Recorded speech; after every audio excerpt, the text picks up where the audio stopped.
Inafini khotu askotu ya bontuli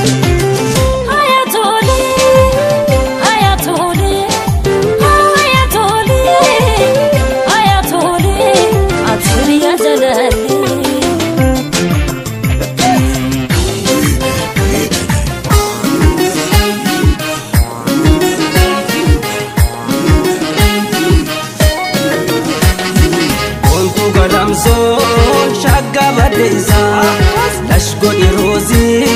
sirbi dadaisa Nafko tuirna pora da muna Karami koko demni dawana Dadar biyako hotu zingeisa Chalam ko chali sinda wajisa Langa iftarsa kotu nangalko Sinnaf kinina nanta inongo Nindu fajiro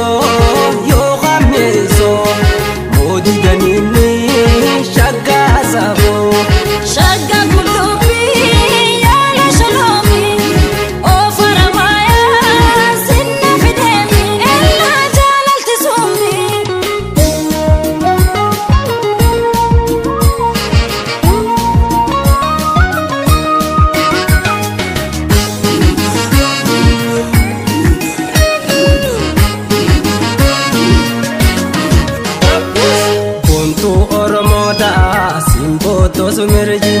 amarti jalala narra fudugaji narra fudugaji jalala mi oftu soranna kotu waji soranna kotu waji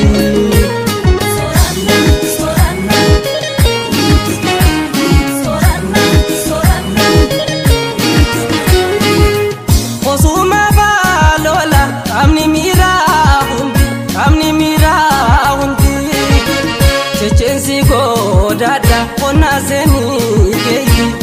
zeni gei Diheni jirugo si barso giti Ditori ko dako jirun simbareti Dubun singamati Atitiya bisik jai gule to bajani Atitiya Yami oftu akarani shayjani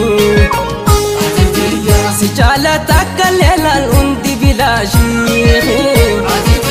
Ya tunti ya si itanna bute arshi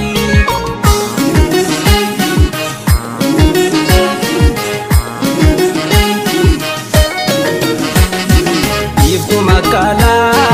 hikma masala Eina barami sofutu gubela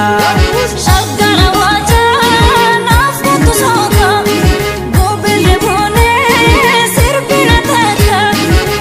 Malkaballo ya karamela si pode moe